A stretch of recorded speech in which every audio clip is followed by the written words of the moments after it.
Mediocre Murad believes that the key to life is balance, and so he never plans his days, he never does extra work on the side, he doesn't hit the gym. All he does is go to work and chill with his friends. Meanwhile, exceptional Imran wants to conquer his dreams and aspirations. He is living that Muslim mode lifestyle where he stays up after Fajr and does that deep work. He hits the gym 5-6 times a week. He takes cold showers every day. He works for most of the day, but guess what? He has time for his friends. Assalamu alaikum, my people. My name's Pablo and I help young Muslim men break out of the rut and become productive. You see, over the last 10 months, alhamdulillah, I've consistently uploaded every day on TikTok and picked up many productivity tactics along the way. To transform your life, check out my coaching program, link in the description below. You see, a lot of young men love the idea of a grind where we dedicate our time and energy to one goal, where we try and make a lot of progress in a short amount of time. Think about the time when you were a kid and you wanted to grind that video game such as Call of Duty, GTA, FIFA. I remember when it used to be double XP on Call of Duty. I used to play the whole weekend just to get 1 or 2 more prestiges. I remember I would be there for hours playing the same game mode, maps, character. I was doing the same repetition every 15 minutes to level up. You see, this is exactly what you have to do in real life to make considerable progress towards your goals. And I'm not telling you to enter a monk mode period where you're a hermit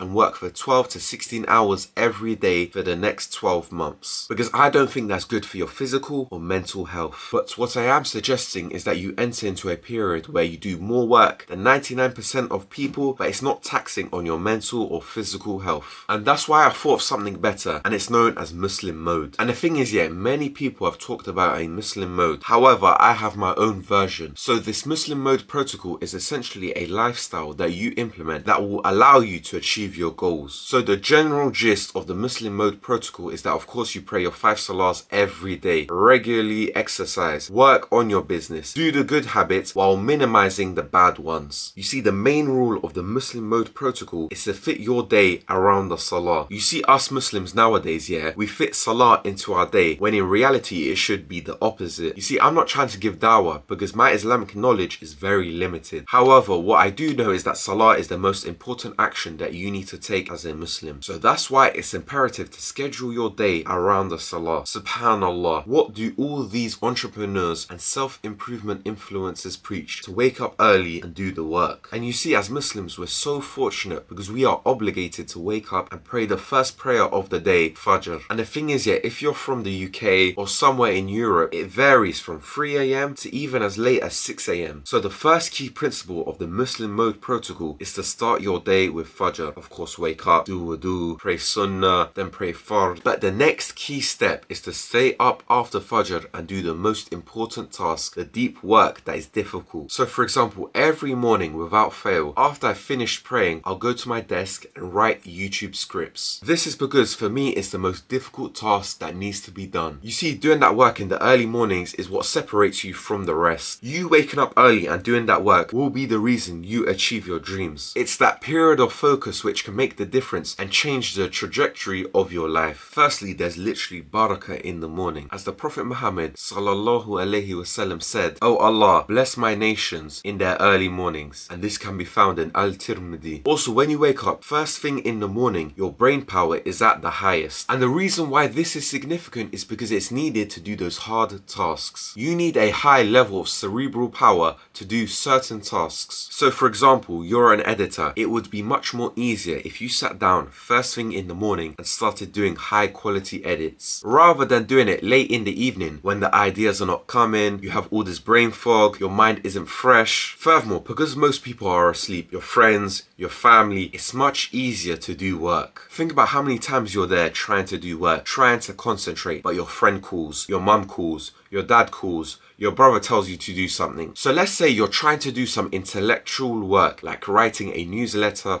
or scripting a video for your course. It would be severely detrimental to your focus when you're writing the content and then you hear that ping because someone messaged you. Even though you may think it's only 1 second, all the thoughts in your brain will go to that ping rather than the task at hand. And the thing is, yeah, for these big tasks, you need all the focus you can use. And the thing is, yeah, depending where you live, you may only get 5 to 6 hours of sleep before waking up for Fajr. And the thing is, yeah, this is not an issue. So you're still able to produce good quality work on 5 to 6 hours of sleep. But of course, your level of concentration and focus will deteriorate quicker because you're only on 5 to 6 hours of sleep. So the next key step is to take a nap sometime during the day. Maybe that's at 10 a.m, 11 a.m, 3 p.m, 4 p.m. Depending on many factors, you need to fit that nap into your schedule. So as soon as you wake up, pray Sunnah and then the Fard, and then do that deep work. Don't waste time. Don't check your phone. Don't eat anything. This is a time of focus. Principle number 2 of the Muslim Mode Protocol is to schedule every hour of the day. The thing is, yeah, you can delude yourself into thinking that you're on some self-improvement journey, that you're trying to make something out of your life. However, if you're living on a day-to-day basis, you'll not make as much progress because you don't know what you're going to do.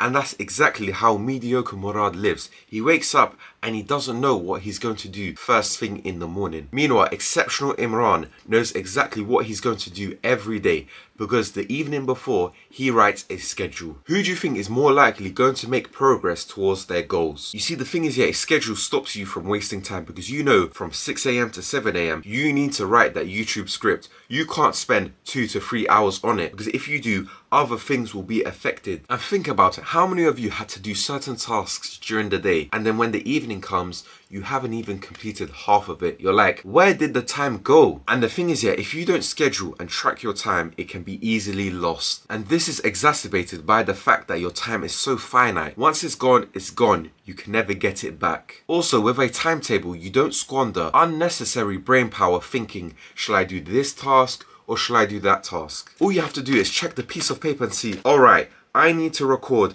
a TikTok video, let me do that. Rather than thinking, shall I do the YouTube video first, TikTok video first, shall I hit my workout, what should I do? Because if you're having these mental battles every day, it will zap away at your mental energy. And so then when you actually sit down and try to do the work, you'll find it much harder to concentrate because you've wasted that cerebral power on thinking on what to do rather than actually doing that task. So the best way to mitigate this and cut out all procrastination is to schedule every hour of your day. Every hour must be something productive. And this doesn't just mean work 16 hours every day and neglect your friends, family, gym, but every hour has to be scheduled around your friends, family, health, and money. Let's break it down. You have 156 hours in a week. Alright, you need to go to your 9 to 5. Let's say that's 40 hours being in office. Add commute, getting ready, that's 55 hours. You need 7 to 8 hours of sleep. Let's say 8 hours. That's 56 hours in a week. Let's say you put 27 hours in the gym, eating, praying, friends, family. It would be unreasonable to say that if you use 30 hours every week towards your goals, you wouldn't reach your targets. You wouldn't get to that next destination, that big dream and aspiration. The next key principle, which is obvious, is to choose a form of exercise and stick to it. So when the Eid in June rolled around, I was like, you know what? I want to change my workout routine. Instead of being push-pull legs,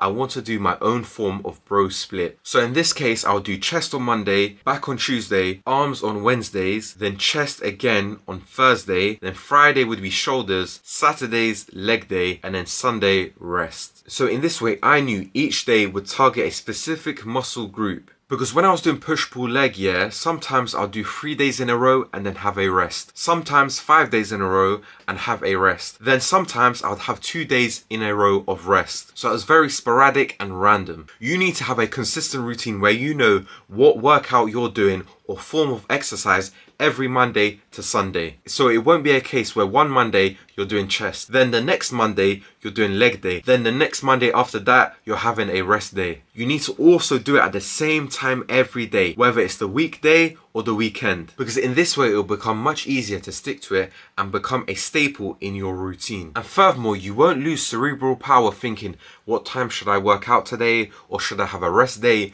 You know, Monday to Saturday you're working out at 6 p.m. every day. And the last principle is to have a nighttime routine, and this starts just before Maghrib. As this is a time of preparation, you need to set up your desk, so have your water there, your computer. You need to set up your timetable for the following day, what tasks you need to do at specific times. You need to set up everything to make it easier for you when you wake up the following day. It's a time where you shut off all electronics, where you won't be exposed to any blue light.